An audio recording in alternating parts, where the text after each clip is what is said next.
3-in-1 senior living apartment. 1. Senior citizen kana perfect senior living. Number 2. Small investment, big appreciation. 3. உங்க பசங்களுக்கு ஃபியூச்சர்ல நல்ல rental income தரப்போற property. ஸ்டெப்ஸ்டோன் ஆலம் இன் Pollachi near Kovai. வரக்கூடிய தேர்தல் தாவேகாவுக்கும் திமுகவுக்கும் தான் போட்டின்றாரு. அடுக்கடுக்கான குற்றச்சாட்டுகள் அரசின் மீது தான் வைக்க முடியும். ஏன்னா இவங்க தானே சொன்னாங்க, நாங்கள் அதை கொண்டு வரோம், இதை கொண்டு வரோம், அப்படி செய்ய போகிறோம், இப்படி செய்ய போகிறோம். இதை விட இன்னொன்று சொன்னாங்க, சொல்லாததையும் செய்வோம், செய்வதையும் சொல்லுவோம். நான் கேட்குறேன், உலகத்தில் மனிதர்களுக்கான மாநாடு பார்த்துருக்குறோம், மாடுகளுக்கான மாநாடு கூட இப்போ ஒருத்தர் போட்டார், மனிதனா மரங்களின் மாநாடு கூட ஒருத்தர் போட்டார். நாற்காலிகளுக்கென்று மாநாடு பார்த்துருக்கீங்களா நீங்கள்? முப்பெரும் விழான்னு சொல்லிட்டு கரூரில் நடத்திய மாநாடு நாற்காலிகள் மாநாடு. ராகுல் காந்தியும் தாவேகாவுடைய தலைவர் விஜயும் நெருங்கிய நண்பர்கள். அதாவது உங்களுக்கு தெரியுமா தெரியாதா, உள்கட்டமைப்பு வேலையில் பேசிட்டாங்க, உள்ளடி வேலைகள் நடந்துகிட்டு இருக்குது. திமுக கூட்டணி உடையுது. 2026 ஜனவரி மாதம் பொங்கலுக்கு முன்னாடியே கூட்டணி உடஞ்சிரும். நீங்கள் எழுதி வச்சுக்கோங்க. ஒரு மணி நேரத்துக்கு முன்னாடி கிடைத்த தகவலை சொல்கிறேன். சசிகலாவே எல்லாம் பேசிகிட்டு இருக்காங்க, எல்லோரும் ஒன்றிணையலாம் அப்படின்னு. டிடிவியை இபிஎஸ் எடப்பாடியார் ஏற்றுக்க மறுக்கிறார். அதுக்கு காரணம் என்னென்னா,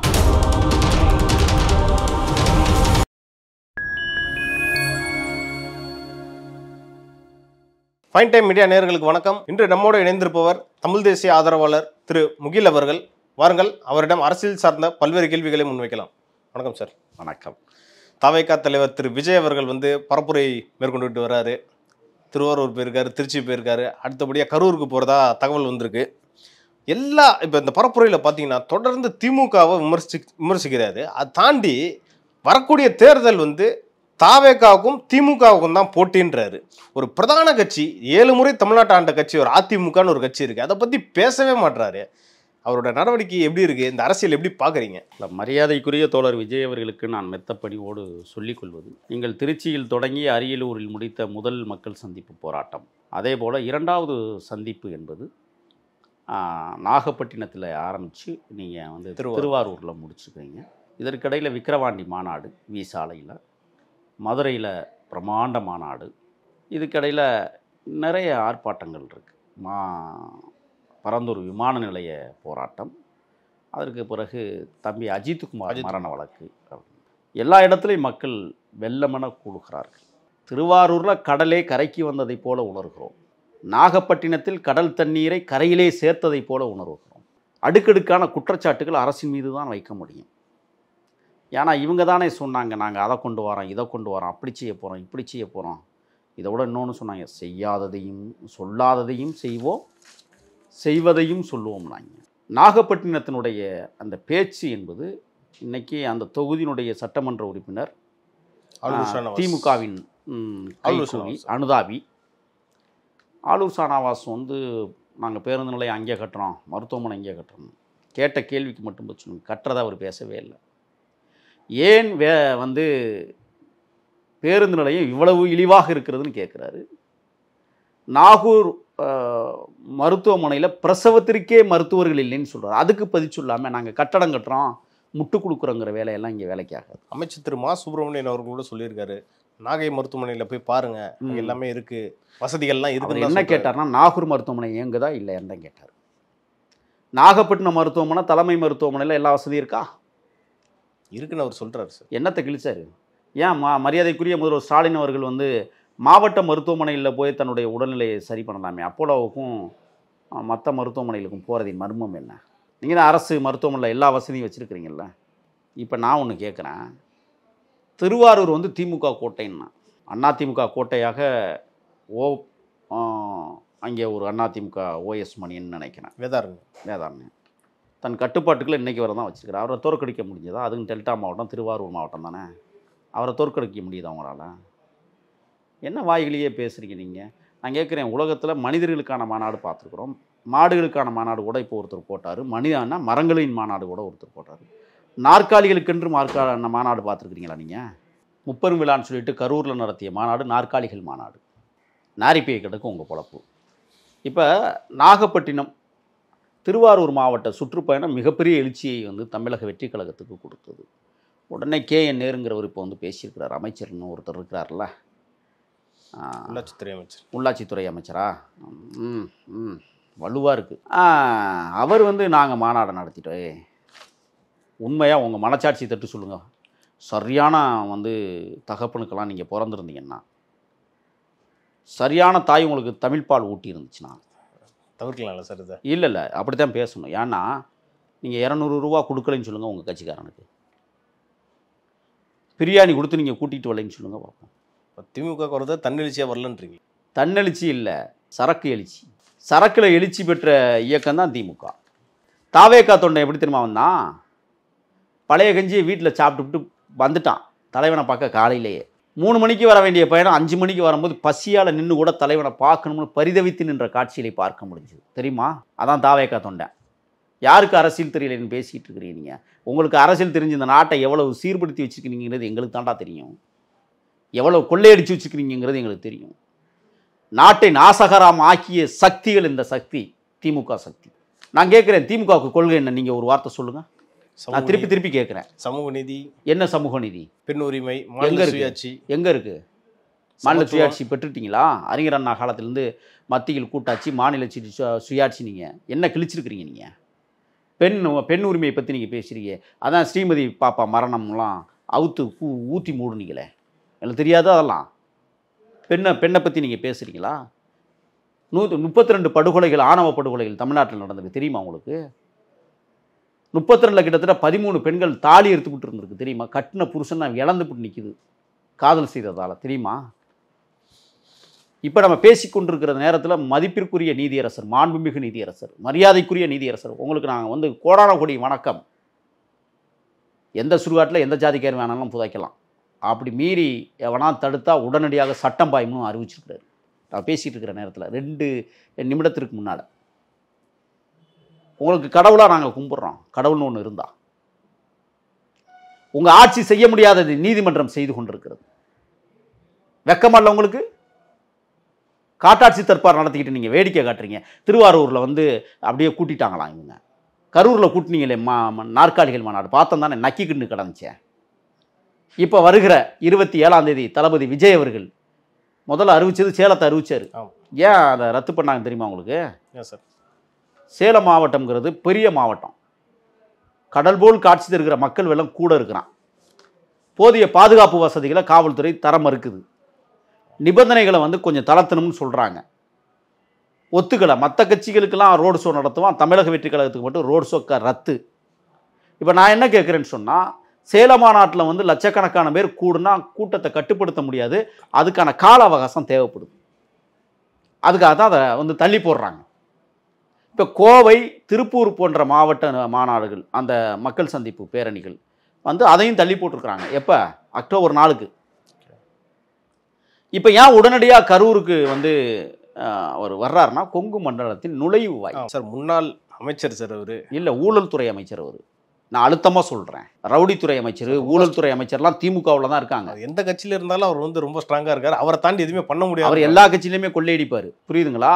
மதிமுகவில் இருந்தாரா இங்கே கொள்ளையடிக்க முடியாது, அது ஆண்ட கட்சி இல்லை.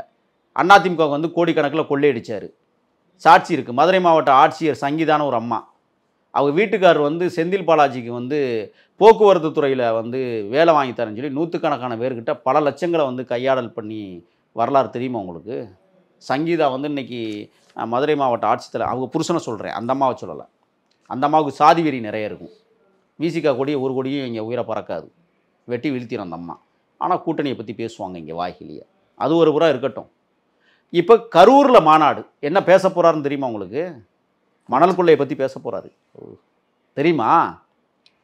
நெசவாளர்களுடைய சிரமம் என்னங்கிறத பற்றி பேச இருக்கிறாரு. உள்கட்டமைப்பில் தோல்வி அடைந்திருக்கிற கரூரை பற்றி பேச போகிறாரு. இதை விட செந்தில் பாலாசினுடைய சொத்துக்களை கூட வெளியிடுவார். அவ்வளோ பிரச்சனை இருக்குது கரூரில். என்ன சொல்கிறாங்கன்னா சார், ஒரு பக்கம் வந்து பல பேர் என்ன சொல்கிறாங்கன்னா, திரு விஜய் அவர்கள் கரூருக்குள்ளே காலை வச்சிருவாரா, ஏன்னா திரு செந்தில் பாலாஜியோட கோட்டை அது அப்படின்ற மாதிரி கமெண்ட்ஸ் எல்லாம் சொல்லிக்கிட்டு இருக்காங்களே. திமுகவின் ஓட்டை எழுதி வச்சுக்கோங்க, கோட்டை இல்லை ஓட்டை. தாவாய்க்கா அங்கே கோட்டையை மாறப்போகுது. இன்னொன்று தெரியுமா? கரூர் மாவட்டத்தில் யாராருக்கு போட்டின்னா, அனைத்து இந்திய அண்ணா திராவிட முன்னேற்ற கழகத்துக்கும் தாவேக்காவுக்கும் தான் இங்கே கடுமையான போட்டி கொங்கு மண்டலத்தில் நடக்க போகுது. திமுக ஒரு போட்டியிலே இல்லை. என்ன இப்படி சொல்கிறான்னு நீங்கள் கேட்பியே. திமுக ஒரு தடவை கூட கொங்கு மண்டலத்தில் பெரிய வித்தியாசப்படி வெற்றி பெறலை.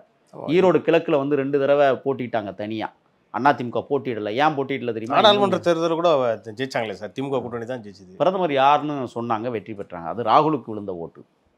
புரியுதா உங்களுக்கு? அதிமுகவுக்கு ஏன் விழுகலைன்னா யாரையுமே பிரதமர் வேட்பாளராக அவங்க அறிவிக்கலை, அதனால அவங்களுக்கு விழுகலை. இப்போ தெரியுதுங்களா உங்களுக்கு? கடந்த சட்டமன்ற தேர்தலே தான் சார் நடந்துச்சு. அப்படி இல்லை, அடுத்த சட்டமன்ற தேர்தல், நாடாளுமன்ற தேர்தலையும் அடுத்த நாடாளுமன்ற தேர்தலில் ஒரு வலுவான கூட்டணியை காங்கிரஸ் பக்கம் கூட போயிடுவாங்க. அதிமுக பிஜேபி பக்கம் நிற்கிறாங்களா என்னன்னு தெரியல. இப்போ வருகிற தேர்தலில் கூட பிஜேபி பக்கம் நிற்பாங்களாங்கிறதே கேள்விக்குறி. நான் சொல்கிறேன், அதிமுக கூட்டணியும் உடையுது, திமுக கூட்டணியும் உடையுது. ஏன் திமுக கூட்டணி உடையுது? இந்த இப்போ பேச ஆரம்பிச்சிட்டாங்க. காங்கிரஸ் கட்சியினுடைய முன்னாள் மாநில தலைவர் வந்து பேசிட்டாரு. யாரு? கே.எஸ். அழகிரி. என்ன பேசினாரு? ஆட்சியிலையும் பங்கு வேணும், அதிகாரத்திலையும் பங்கு வேணும்னு பேசிருக்கு. நீங்க மத்தியில மட்டும் கூட்டாட்சின்னு கேட்டுட்டு முக்கியமான அமைச்சர் பதவியில் வாங்கிட்டு கொள்ளையடிப்பீங்க. எந்த பதவியிலையும் இல்ல சார், அது ஒரு குறிப்பிடத்தக்க விஷயம். யாரு பதவியில் இல்ல? இதுவே வந்து ஒரு செல்வ பெருந்தகை பேசியிருந்தா. செல்வ பெருந்தகை வந்து ஏற்கனவே சொல்லிட்டாரு, கூட்டணியிலும் மத்தியிலும் மாநிலத்திலும் கூட்டாட்சி தத்துவங்களை கொண்டு வரலாம்னு சொல்லிட்டாரு. ஏன் சொல்லாமல் இருந்தார்? நான் கேட்குறேன், கே.எஸ். அழகிரி வந்து இன்னைக்கு ராகுல் காந்தியின் குரலாக ஒழித்திருக்கிறார். அது தெரியுமா? ராகுல் காந்தியும் தாவேக்கானுடைய தலைவர் விஜயும் வந்து நெருங்கிய நண்பர்கள். அதாவது உங்களுக்கு தெரியுமா தெரியாதா? உள்கட்டமைப்பு வேலையில் பேசிட்டாங்க. உள்ளடி வேலைகள் நடந்துகிட்டு இருக்கு. திமுக கூட்டணி உடையுது. 2026 ஜனவரி மாதம் பொங்கலுக்கு முன்னாடியே கூட்டணி உடஞ்சிரும். நீங்கள் எழுதி வச்சுக்கோங்க. இது நடக்குதா இல்லையான்னு பாருங்கள். நீங்கள் கம்யூனிஸ்ட் இயக்கங்கள் வந்து தீண்டாமை வன்கொடுமை வழக்குகளை முறையாக கையாளலை, தொழிலாளர் பிரச்சனையில் முறையாக கையாளன்னு திமுக மேலே படும் அதிருப்தியில் இருக்காங்க. சாம்சங் பிரச்சனை மட்டும் இல்லை, பல்வேறு பிரச்சனைகளில், விலைவாசி உயர்வு பிரச்சனைகளில் கூட திமுகவுக்கும் கம்யூனிஸ்ட் கட்சிகளுக்கும் முரண்பாடுகள் இருக்கிறது. அப்போ அந்த கூட்டணி வந்து கொள்கை இல்லாத கூட்டணி தான். அது அதிமுக வந்து கொள்கை இல்லாத கூட்டணி தான். அதுவும் உடையும், அதுவும் உடையும். இதான் இப்போ நான் சொல்கிறேன். தமிழக வெற்றி கழகம் தமிழ்நாடு முழுக்க தாவேகா தலைவருக்கு சொல்லுவேன், மீண்டும் சொல்கிறேன், நீங்கள் டிஎம்கே ஒரு பொருட்டாக எடுத்துக்காதீங்க. உங்களுக்கு போட்டியே அதிமுக தான். ஏன்னா எடப்பாடியார் வலுவான தலைவராக இன்னைக்கு நிற்கிறார். என் பார்வையில் நான் சொல்கிறேன். எதுக்காக வலுவான தலைவர்னா, ரெட்டலை இருக்கிற வரை அதுக்கு யார் தலைவராக இருக்கிறாங்களோ அவங்க வலுவான தலைவர் தான். அப்படி தான் எம்ஜிஆர் உருவாக்கிட்டு போயிருக்கிறாரு. ஏன்னு கேட்குறீங்களா? என் தலைவனை, என் மேதகுவை உருவாக்கிய தலைவன் எம்ஜிஆர். தெரிந்தானே உங்களுக்கு? என் பிள்ளையாக நான் கருதுகிறேன் உலகத்திற்கு பறைசாற்றிய உன்னத தலைவர் எம்ஜிஆர். எம்ஜிஆருடைய சின்ன இரட்டை இலை, ஒத்த இலை எவனாலையும் மாற்ற முடியல. எம்ஜிஆர் இருக்கும்போதே எஸ்டிஎஸ் வந்து தொங்கல் துறை அமைச்சர்னு அவருக்கு பேர். தொங்கிக்கிட்டே போவார் இத்த தண்டியில் இருந்துக்கிட்டு. அவர் எம்ஜிஆரே எடுத்து கேள்வி கேட்டு அதிமுக பெரிய பிரச்சனையை உருவாக்குனார். டெல்டா மாவட்டமே என் கையில் தான்னாரு. திருப்பி அதே எஸ்டிஎஸ் எம்ஜிஆர் காலில் வந்து விழுந்தார். வரலாறு இருக்கிறது. எம்ஜிஆர் ஜானகி 2 அணியாக பிரிஞ்சது எம்ஜிஆர் மறைவுக்கு பிறகு. ஜானகி அணி வந்து அந்த தேர்தலில் பெரிய அளவில் வெற்றி பெறல, ரெட்டப்புறாவில் நின்று. ஆனால் ஜானகி பக்கம் யாராக நின்னாங்க? ஆர்.எம். வீரப்பன், திருநாவுக்கரசு, 2 பேருமே புதுக்கோட்டை மாவட்டத்தை சார்ந்தவங்க. முத்துசாமி, கே.எஸ்.எஸ்.ஆர், இப்படி எண்ணற்ற தலைவர்கள் வந்து ஜானகி பக்கம் நின்னாங்க. இந்த பக்கம் சில்லுகளாக நின்னாங்க ஜெயலலிதா பக்கம். ஆனால் ஜெயலலிதா வெற்றி பெற்றார். வெற்றி பெற்றதற்கு பிறகு இரட்டையிலே ஜெயலலிதா பக்கம் வந்து வந்துருச்சு. ஜானகி அணி வந்து அப்படியே விட்டு கொடுத்துட்டாங்க. அப்போ ஜெயலலிதா பக்கம் திருநாவுக்கரசு, ஆர்.எம். வீரப்பன் எல்லாருமே ரெட்டலை இருந்த பக்கம் வந்தாங்க. ஜெயலலிதா வந்து ஒழுங்கு நடவடிக்கை எடுத்து எல்லாரையுமே நீக்கிச்சு. ரெட்டலை ஒடிஞ்சு போச்சா? ஒத்தையிலையா நின்றுச்சா? ஆளுமை நிறைந்த தலைவர்கள் ஆர்.எம். வீரப்பனும் திருநாவுக்கரசராக இருக்கட்டும், கே.எஸ்.எஸ்.ஆராக இருக்கட்டும், ஏன் தாமரைக்கணியாகவே இருக்கட்டுமே, இவ்வளோ பெரிய ஆளுமை தலைவர்கள் கட்சியை விட்டு போனதுக்கு பிறகும் கூட ஜெயலலிதா வந்து அந்த ரெட்டலையை பாதுகாத்தாங்க. இப்போ எடப்பாடி பக்கம் வருவோம். நம்ம எடப்பாடியார் பக்கம் வந்ததுக்கு பிறகு ஓபிஎஸ்னு ஒருத்தர் போனார். எங்கே? சசிகலா. டிடிவி அடுத்த முதலமைச்சரே சசிகலா தான் சொன்னாங்க. எங்கே? டிடிவி அப்படியே பார்த்தீங்கன்னா ஆர்கே நகரில் வாங்கி அந்த 20 ரூபா ஓட்டு இது தமிழ்நாடு முழுக்க எதிரொலிக்கும்னு எதிர்பார்த்தாங்க. எங்கே? டிடிவி 1.2% வாக்கை வச்சுக்கிட்டு திரிகிறார். இப்போ அதுவும் ஜாதி ஓட்டு. யாரும் இரட்டலையை மீறி எல்லாம் ஓட்டு போட மாட்டாங்க. நான் சொல்கிறேன், இரட்டையிலை யார் இப்பொழுது வைத்திருக்கிறார்? எடப்பாடியார் தான் வச்சிருக்கிறாங்க. அப்போ எடப்பாடியார் தான் அதிமுகவினுடைய பொதுச் செயலாளர். இன்னும் சொல்லவா, தொண்டர்களை ஏற்றுக்கிட்டான். நிரந்தர பொதுச் செயலாளர் எடப்பாடின்னு ஏற்றுட்டான். அப்போ இரட்டை இலைக்கு ஓட்டு போடுகிற மக்கள் எம்ஜிஆருக்கு போட போகிறாங்க. சார், அவங்க இன்னொன்று சொல்கிறாங்க என்னன்னா, எடப்பாடி அவர்கள் வந்து சசிகலாவை கூட நான் உள்ளே சேர்த்துப்பாரு, ஆனால் டிடிவியோ ஓபிஎஸோ அவங்கள சேர்த்துக்க மாட்டான்ற ஒரு தகவலும் நம்மளுக்கு 1 மணி நேரத்துக்கு முன்னாடி கிடைத்த தகவலை சொல்கிறேன். சசிகலாவே எல்லாம் பேசிகிட்டு இருக்காங்க, எல்லோரும் ஒன்றிணையலாம் அப்படின்னு. டிடிவியை வந்து இபிஎஸ் எடப்பாடியார் வந்து ஏற்றுக்க மறுக்கிறார். அதுக்கு காரணம் என்னென்னா, டிடிவி தினகரனுக்கு வந்து ஒரு ஆசை இருக்குது, அதிகாரத்தை கைப்பற்றணும் அப்படிங்கிற ஒரு ஆசையில் இருக்கிறார். இப்போ ஓபிஎஸ் அப்படி கிடையாது, அதிகாரத்தை கைப்பற்றணும் இல்லை, அதிகாரம் நமக்கு கொஞ்சம் இருந்தால் போதும்னு நினைக்கக்கூடியவர். இப்போ சசிகலாமையார் வந்து என்ன யோசிப்பாங்கன்னா, வழி நடத்தணும், அது மட்டும் நம்மளுக்கு இருந்தால் போதும்னு அவங்க நினைக்கிறாங்க. அதிகாரம்லாம் உங்களுக்கு வேணாம், அதிகாரம்லாம் அவங்களுக்கு தேவையில்லை. இப்போ ஜெயலலிதாவை வழி நடத்தினாங்கல்ல, அந்த மாதிரி வந்து ஓபிஎஸ்ஐயோ அல்லது இபிஎஸ்ஐயோ நம்ம வழி நடத்திக்கலாம்ங்கிற தன்மையில் இருக்காங்க. அதில் என்ன சார் அவங்களுக்கு யூஸ் இருக்குது? இல்லை யூஸு ஏங்க, ஜெயலலிதாவை வழி நடத்தின எவ்வளோ பெருமை தெரியுமா? எத்தனை அந்த சமூகம் முக்குளத்தோர்கள் குறிப்பாக எத்தனை அமைச்சர்களை அவங்க கொண்டு வந்தாங்க, எத்தனை முக்குளத்தோர்களை வந்து பெரிய கோடீஸ்வரன் ஆகியிருக்கிறாங்கன்னு உங்களுக்கு தெரியுமா? மணல் கொள்ளை நடத்துகிற முதலாளிகள்லாம் யாருன்னு நினைக்கிறீங்க? யார் கொண்டு வந்தது? சசிகலா தான் கொண்டு வந்தாங்க. ஒருவேளை சசிகலாவை உள்ளே கொண்டு வரதுனால அவங்க சமூகத்தினரோட வாக்குகளை வந்து அறுவடை செய்யலான்ற மாதிரி கூட ஒரு பிளானாக இருக்கலாம். டிடிவி வந்து என்ன செய்யறாருன்னா, இன்னைக்கு சாதி ஓட்டை நம்பி தான் அவர் களத்தில் நிற்கிறார். அவர் தேவையில்லை அவங்களுக்கு. ஏன்னா அவங்க 2 பேரும் ஒரே சமூகத்தை சேர்ந்தவங்க. ஆமாம், சசிகலாவும் ஓபிஎஸும் வந்தாவே அந்த ஓட்டு இங்கே வந்துருங்கிறது பெரிய நம்பிக்கை வந்து எடப்பாடியாருக்கு இருக்கு. அப்படிங்கும்போது எடப்பாடியாருக்கும் தாவேகாவுக்கும் தான் போட்டி. நான் கேட்குறேன், எம்ஜிஆர் 13 வருஷம் ஆண்டார், ஜெயலலிதா 10 ஆண்டுகள் ஆண்டிருக்காங்க தொடர்ச்சியாக. எடப்பாடியார் வந்து மக்கள் வாக்களித்து தேர்வு செய்யாத ஒரு முதலமைச்சர். இருந்தாலும் கூட அடுத்த தேர்தலில் எதிர்க்கட்சி தலைவராக கொண்டு வந்த 65 சீட்டு ஜெயிச்சிருக்காங்க சார். 80 சில்லற 75 65 அதிமுக மட்டும் 65. அப்போ ஒரு கணிசமான சட்டமன்ற உறுப்பினர்களை எடப்பாடி பக்கம் வெற்றி பெற வச்சாங்க. 1.36 சதவீதம் தான் திமுக அதிமுகவுக்கு வாக்கு வித்தியாசமே. இப்போ இந்த தேர்தலில் தாவேகா வந்ததுக்கு பிறகு முதல் விக்கெட் யார் அவுட் ஆக போகிறா அப்படின்னு ஒரு கேள்வி இருக்குல்ல. ஏற்கனவே தேர்தல் கமிஷன் இந்த அள்ளி சில்லறையெல்லாம் இப்போ அவுட் ஆகிருச்சு. இந்த சாதிய கட்சியினுடைய அங்கீகாரமெல்லாம் ரத்து பண்ணிருச்சு. மனிதநேய மக்கள் கட்சி எல்லாத்தையும் ரத்து பண்ணி ஓடுங்கடான்ருச்சு. இப்போ அவங்க மறுபதிவு பண்ணாதான், மறுபதிவு பண்ணி தனியாக தான் நிற்கணும். தனியாக நின்னா தான் அந்த அங்கீகாரம். நீ கூட்டணியில் திருப்பி இந்த ரெட்டில் உதயசூரியன் போனால் முடிஞ்சது. அப்படியே கட்சியை சேர்த்துட்டு நீ அப்படியே திமுககாரனுக்கு போகலாம், அதிமுக கூட்டணியில் இருக்கிற அதிமுக பக்கம் போயிடலாம். இது இருக்கட்டப்ப நம்ம இன்னொரு செய்தியும் சொல்லணும். இப்போ எடப்பாடியாரை எதிர்த்து போனவங்க ரெட்டில் ஒடிஞ்சு போச்சா? கிடையாது, கம்பீரமாக தான் அணிக்கிறாங்க. இப்போ எடப்பாடியார் வந்து ஒரு கணிசமான வாக்கு வங்கியை தமிழ்நாடு முழுக்க கட்சி தொண்டர்கள் அவருக்காக உழைக்கிறாங்க. இன்றைக்கி கூடுற கூட்டம் அவங்களும் காசு கொடுத்து தான் கூட்டுறதாக செய்தி வருது. இருந்தாலும் நீங்கள் திருவாரூரில் கூட்டிய கூட்டத்தை விட அதே திருவாரூரில் எடப்பாடியாருக்கு எவ்வளோ பெரிய கூட்டம்னு பார்த்தீங்கல்ல, இணையவழி தளங்களை நம்ம எவ்வளோ பார்த்துருக்குறோம்.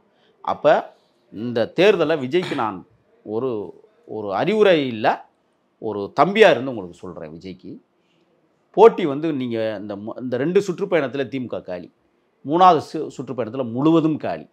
அதனால் நீங்கள் இனிமேல் திமுகவை வந்து ஒழிச்சு கட்டணும்னா வேணால் ஊர் முழுக்க பேசுங்க, சுத்தமாக அறவே துடைக்கணும் அப்படின்னா பேசலாம். ஆனால் உங்களுக்கு எதிரி அதிமுக தான். திமுக இல்லை, திமுக கிடையவே கிடையாது. நீங்கள் அதிமுகவோட தான் போட்டி போட போகிறீங்க. அதிமுகவுக்கும் உங்களுக்கும் தான் போட்டி. இதில் அதிமுக வெற்றி பெறுகிறதா அப்படிங்கிறது பிரச்சனை இல்லை. இரட்டை இலை வெற்றி பெறுகிறதா, தாவேகா வெற்றி பெறுகிறதா? என்ன சின்னம் கொடுக்கல, இந்த சின்னம் கொடுத்தா தான் என்னங்கிறது தெரியும். அப்போ போட்டியே அதிமுக தாவேகா தான், திமுக கிடையாது. எழுதி வச்சுக்கோங்க, இது நடக்குதா இல்லைன்னு பாருங்க. சரி, இப்போ அதிமுகவில் இருந்த அத்தனை பேரும் திமுகவுக்கு போனாங்க. நிறைய பேர் அவங்களுக்குலாம் அமைச்சர் பதவி கொடுத்தாங்க. இப்போ அன்வர் ராஜா போனார். இப்போ ஓபிஎஸ் குரூப்பில் இருந்து இன்னொருத்தர் திமுக பக்கம் போயிருக்கிறாரு, அழகு மருதுராஜ். இப்போ அவர்கிட்ட எத்தனை பேர் வந்து அவர் பின்னால் போயிட்டாங்க, சட்டமன்ற உறுப்பினராக இருக்கிறவர். ஏன் ஓபிஎஸ் பின்னாடி அவரால் நிற்க முடியல? அப்போ ஓபிஎஸ் கிட்ட ஒன்றுமே இல்லைன்னு தானே அர்த்தம். புரியுதுங்களா? அப்போ ஓபிஎஸ் வந்து இப்போ சேர்றாரு அப்படின்னா ஒரு வலிமைக்குத்தானே ஒழிய ஓட்டு வலிமைக்கு இல்லை, ஒரு தகுதியின் வலிமைக்கு தான் அவர் வந்து சேர்க்க போகிறாங்க. சேர்த்தாலும் கூட எனக்கு தெரிஞ்ச அவர் சேராமல் இருப்பதே நல்லது. ஏன்னா அதிமுக புனிதமாக இருக்குது, நல்லா இருக்குது. இப்போ எடப்பாடியார் நல்லா கொண்டு போயிட்டு இருக்கிறாரு. ஏன்னா இது அபரிமிதமாக நான் பேசலை, உண்மையான நிலைமை அதுதான். இப்போ அடுத்து பாருங்கள், இப்போ தாவேகா வந்து கரூர் அந்த பேரணி, மக்கள் சந்திப்பு பேரணி மிக பிரமாண்ட முறையில் இப்போ அமைய இருக்குது. திமுக ஓட விரட்ட போகிறாங்க தாவேகா. நிறைய பேர் இப்போ பேசிகிட்டு இருக்காங்க. முதல்ல இந்த சீமானை பற்றி அப்புறம் பேசிக்குவோம். இந்த பசோட பெண் சொல்கிறது, இந்த அணில் குஞ்சுன்னு சொல்கிறதெல்லாம் இந்த ஆமை குஞ்சு பேசக்கூடாது. இப்போ எல்லாருமே அவங்க என்ன சொல்கிறாங்கன்னா, ஏன் தாவேக்காவை எதிர்க்கணும்? தாவேக்கா வந்து பெரியார் கொள்கை ஏற்றுக்கிட்டோம்ட்டாங்க. இப்போ நீங்கள் நாகப்பட்டினத்தில் பேசும்போது கூட என்ன சொன்னார்? அண்ணாவை போற்றுவோம், பெரியாரை போற்றுவோம் சொன்னாரா இல்லையா? அப்புறம் என்ன திமுகவுக்கு வலிக்குது? உன்னுடைய பிரதான எதிர்க்கட்சியாக இருக்கக்கூடிய அதிமுகவை நீ எதிர்க்க வேண்டியதானே? ஏன் அதை உன்னால் எதிர்க்க முடியல? ஏன் தாவேக்காவை எதிர்க்கிற? உன் அமைச்சர் குஞ்சுகளை எல்லாம் விட்டு பேச வைக்கிறீங்க, அதுதான் இங்க கேள்வி. அள்ளிச்சில்லுகளை எல்லாம் விட்டு பேச வைக்கிறீங்க. முக்கியமான எதிர்க்கட்சி அதிமுக இருக்கு. ஒருவேளை அதிமுக சரியா செயல்படலன்றதுனால இல்ல, என்னன்னு கேட்குறீங்களா? இப்போ 3வது இடத்துக்கு யார் வர்றது, 2வது இடத்துக்கு யார் வருதுன்னு ஒரு போட்டி இருக்கு. இப்போ 2வது இடம் அதிமுகவா தாவேக்காவா முதலிடம். 2வது இடத்துல அதே அதிமுகவா தாவேக்காவா திமுகவா அப்படிங்கிற ஒரு போட்டி இருக்கு. 4வது நிரந்தரமாக்கப்பட்டது நாம் தமிழர் கட்சி, அதில் மாற்றம் இல்லை. ஆனால் இங்கே முதல் விக்கெட்டு விழுக போகிறதே நாம் தமிழர் கட்சி தான். தாவேக்காவால் 8.2% வாக்கு வாங்கின நாம் தமிழர் கட்சி இப்போ இந்த 2026 தேர்தலில் 2.8% வாங்குதான்னு நான் கேட்க விரும்புகிறேன். சார் அப்படியே குறைச்சிங்க. ஆமாம், ஆமாம். நான் இப்போ பணிவோடு பிரபாகரனுடைய பிள்ளைகள் அல்லது தேசிய தலைவரை தலைவராக ஏற்றுக்கொண்டிருக்கிற தம்பிகளுக்கு ஒன்று சொல்லுவேன். நாம் தமிழரில் நின்று சில லட்சங்களை நீங்கள் சம்பாதிச்சு வச்சுருந்தா தயவுசெய்து இழந்துடாதீங்க, கடங்காரனை ஆயிராதீங்க. நீங்கள் ஏமாற்றப்பட்டு கொண்டிருக்கிறீர்கள். ஏற்கனவே களத்தில் தேர்தலை சந்தித்த போதெல்லாம் 234 தொகுதியிலும் நாம் தமிழர் பிரபாகரனுடைய பிள்ளைகள் போட்டியிட்டார்கள். கடனாளியாகி வறுமையில் வாடி குடும்பத்தை வழிநடத்த முடியாமல் காணாமல் போனவர்கள் நிறைய பேர் எனக்கு பட்டியல் இருக்குது. அந்த மாதிரி ஒரு சூழலை நீங்கள் உருவாக்கி கொள்ள வேண்டாம். அவங்க குடும்பத்தில் வேணால் காசு இருந்தால், அதாவது தேர்தலில் நிற்பதற்கு வயசு தகுதி வந்திருந்தால் நிப்பாட்டிக்கட்டும். ஏன் சொல்கிறாங்கன்னா, திரு சீமான் அவர்கள் வந்து தொடர்ச்சியாக வந்து ஜெயிச்சா பஸ்ஸை உடப்பேங்கிற கரூருக்கு வந்தா உன் பல்ல உடைச்சிருவாங்க தெரியுமா? தொடர்ச்சி கடுமையாக விமர்சிக்கிறாங்களே சார். நான் என்ன கேட்குறேன், சரி நான் கேட்குறேன், இவ்வளோ நாளாக கருணாநிதியை பற்றி கடுமையான விமர்சனம், அப்புறம் ஸ்டாலினை விமர்சனம், உதயநிதி ஸ்டாலினை விமர்சனம், பேனா வைக்கிறதுக்கு எவ்வளோ பெரிய பேச்சு, என்னென்னமோ பேசினே. திருப்பி அந்த அவங்கள்ட்ட போய கருணாநிதிக்கே போய் துக்கம் விசாரிக்காத சீமை ஸ்டாலினுடைய அண்ணன் செத்ததுக்கு போய் துக்கம் விசாரிக்கிறாராம். நீங்கள் என்ன பேசுனீங்கன்னா எங்களுக்கு தெரியும்ப்பா. நீங்கள் போய் சந்திச்சுட்டு வந்ததுலேருந்து திமுகவை வசப்படுறதே இல்லை. நான் கேட்குறேன், விஜய் தமிழர் தானே, ஸ்டாலினை தெலுங்குன்னு சொல்லிவிட்டு போய் பார்த்துட்டு வந்துட்டீங்கல்ல. விஜய் தமிழர் தானே, ஏன் விஜய் நீங்கள் ஆதரிக்கல? விஜய் திட்டுறீங்க, உங்களுக்கு என்ன பிரச்சனை? வாக்கு சதவீதம் குறைஞ்சிருமுன்னு பயமா? பதட்டம் கூடுதலாக இப்போ வாக்கு சதவீதம் தான் முதவே சொல்லிட்டேன், 2.8 தான் வரும்னு. இது குறைவதற்கு காரணம் தாவேக்கா. நாகப்பட்டினத்தில் ஒரு வார்த்தை பேசினார் தெரியுமா, மரியாதைக்குரிய அண்ணன் தளபதி விஜய் அவர்கள், தெரியுமா உங்களுக்கு? என்ன சொன்னார்? தாயை போல உங்களையெல்லாம் காத்த அந்த தலைவனை இழந்து தவிக்கிற தமிழீழ தாயை சொன்னார், பேசினார்ல. எவ்வளவு நுணுக்கமான வார்த்தை தெரியுமா? தாய் போல கருதிய தலைவனை இழந்த மக்களை பாதுகாக்க வேண்டியது நமது உரிமை இல்லையா கேட்டாரா இல்லையா? அங்கதான் இவருக்கு இடிக்குது. இப்போ புரியுதுங்களா உங்களுக்கு? அப்போ என்ன சார் இது தமிழ் தேசியமோ திரு பிரபாகரன் அவரை பற்றி யாருமே பேசக்கூடாது, நான் மட்டும் தான் பேசணும்னு நினைக்கிறாரு. அவர் என்னன்னு கேட்குறீங்களா? அப்படி பேசி தானே இத்தனை பெரிய ஓட்டை வாங்கினார், 8.2%. ஓகே, அவர் அரசியல் ஒருத்தர் கையில் எடுக்கிறாரு, அது வந்து அவருக்கு வந்து வலிக்குதுன்றீங்க? வலிக்குது, பயங்கரமாக வலிக்குது. அவர் பெரியாரை எடுத்துட்டாரு, அண்ணாவையும் தூக்கி பிடிக்கிறாரு. நீங்கள் கொள்கை தலைவர்கள் 5 பேர் அறிவிச்சார்ல, அந்த 5 பேருமே வந்து நீங்கள் பாருங்கள், பெரியார், அம்பேத்கர் போன்ற அஞ்சலி அம்மாள், ஆளுமை தலைவர்கள் 2 பேருமே. அதுக்கப்புறம் நீங்கள் பார்த்தீங்கன்னா அஞ்சலி அம்மாளாக இருக்கட்டும், காமராஜராக இருக்கட்டும், அல்லது வேலு நாச்சியாராக இருக்கட்டும். வேலு நாச்சியாருடைய வீரதிரங்களை பற்றி நம்ம படிக்கும்போது நம்மளுக்கு புல்லரிக்கும். அவ்வளோ பெரிய வீரம். வேலு நாச்சியார்ன்றதோட ஒரு குறிப்பிட்ட ஒரு விஷயம் ஒன்று இருக்குது. என்னென்னா, இத்தனை வருஷம் இத்தனை ஆண்டு காலம் திராவிட கட்சிகள் ஆண்டது, ஆனால் வேலு நாச்சியாருக்கு பெருசாக சிலை இல்லை. சமீபத்தில் முதல்வர் திரு ஸ்டாலின் அவர்கள் வந்து வேலு நாச்சியாருக்கு ஒரு சிலை வச்சாங்க சார், கிண்டி பக்கத்தில். அது ஓட்டு வாங்குறதுக்காக. நீங்கள் நலத்திட்டங்களை அவங்க அறிவிக்கிறாங்களா, அதில் கொள்ளையடிப்பாங்க. ஏதாவது ஒரு தலைவர்கள் சிலை இருந்தால் அதுக்கு பின்னாடியில் பார்த்தீங்கன்னா சாதி இருக்கும். இப்போ சாதி கட்சி நிறையா இருக்குது. சாதிகளின் கட்சி கேள்விப்பட்டிருக்கிறீங்களா? அதான் திமுக. கேட்டால் சமூக நீதி பேசுவான். சாதிகள் அத்தனை கட்சி இருந்தாலும் அங்கே கூட்டணி வச்சுக்குவான். எப்படி இருக்கு கொள்கை? பெரியார் கொள்கை. இவங்க பெரியார் வழி வந்தவர்கள். சமத்துவபுரம் கட்டினீங்க, சமத்துவபுரத்துக்கு என்று தனியாக சமத்துவ சுடுகாடு ஒன்று உருவாக்க முடிஞ்சது அவங்களால. அப்போ எவ்வளவு, அதான் நான் சொல்கிறேன், சாதிகளின் கட்சி வந்து திமுக தான். இந்த இதில் ஒரு திருட்டு மாடல் அரசு, திராவிட மாடல் அரசு 2.0 வேறு உங்களுக்கு. ஏன் 32 படுகொலை 64 ஆகிறதுக்கா? 6876 படுகொலைகள் வந்து டபுள் மடங்கு ஆகிறதுக்கா? சொல்லுங்க. ஆக கேவலமான ஆட்சி முறையை தமிழ்நாட்டில் நடத்தி கொண்டிருக்கிற திருட்டு மாடல் அரசு. 2020 தான் அவங்களுக்கு கடைசி அதிகார தேர்தல். அதிகாரத்தை கைப்பற்றுவதற்கு கடைசி தேர்தல்னு எழுதி வச்சுக்கோங்க திமுகவுக்கு. இதுக்கு மேலே திமுகவுக்கு இங்கே தமிழ்நாட்டில் வேலை இல்லை என்கிற திட்டம் உருவாக்கப்பட போகிறது. எதிர்கால அரசியலை தீர்மானிக்கக்கூடிய இடத்தில் அனைத்து இந்திய அண்ணா திராவிட முன்னேற்றக் கழகமும் தமிழக வெற்றிக் கழகமும் தான் தமிழ்நாட்டை ஆளுவதற்கான கட்சிகளாக பரிணமித்து வளரப்போகிறது என்பதை நான் பறைசாற்ற வரும். நடப்பு அரசியல் குறித்து நம்ம நிறையா பேசணும் சார். அடுத்தடுத்த நிகழ்ச்சிகளில் இது குறித்து நம்ம இன்னும் டீட்டெயிலாக பேசலாம் சார். நன்றி சார். நன்றி.